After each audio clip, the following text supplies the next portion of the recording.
Hello guys, good day. So samahan nyo ako sa agenda natin ngayon.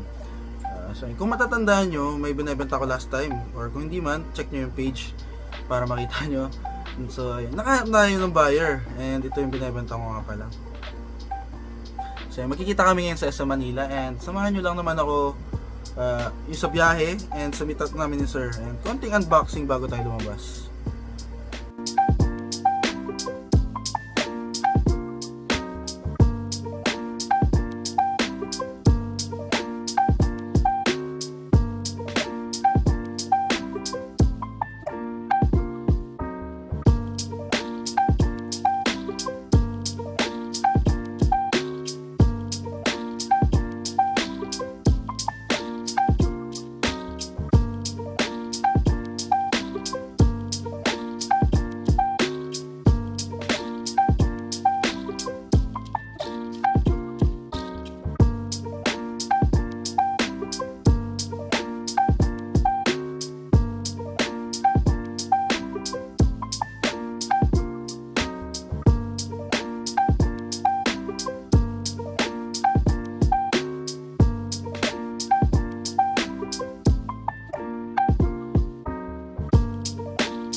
So ayun guys, tara na.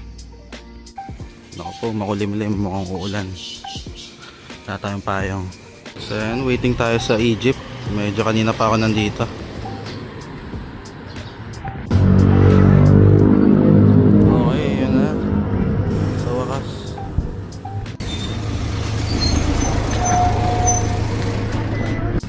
Nakababa na tayo. Konting kembot na lang.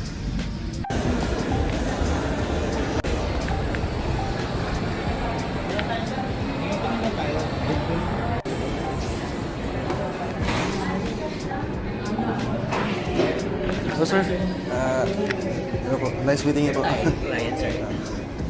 Ako na mag video ka. Sige. Kayo muna, sir, para mas safe sa akin. Ako pa lang sa kanya actually kanina, pero hindi ko na inalis sa... Pero target ko kayong Grandmaster na ano? Actually, minapul na ako last time, kaso JE. Ano isa sa rivals din? Oo, medyo masakit nga lang yung price niya, kasi mababa. Papansin nyo, mas maitim yung ano niya, mas madilim. So dito, pag paano kung kunwari, i-resell ko siya, paano masasabi ng seller na Japan to? Online nilang, ano yun, sabi kasi nila yung sa mismong pagkita nyo yung tintab na yan, may pagkaiba siya sa JA. Kasi nga po yung kulay niya, kasi mas dark. Yan. Kasama na itong monitor? Yeah, yun na po yun. Okay, sir. So sir, kung gusto nyo nalagyan, Okay. para mas secure. Hindi, mas secure naman siya. Sige. Sige, sir, QR na lang. Sige po. So success ang transaction natin. Uwi na tayo. Tapos na. Thank you sir.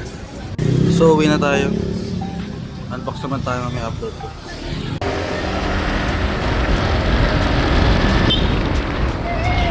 Ayun guys, nakauwi na tayo. Ngayon mag-unbox tayo ng isa ko pang parcel.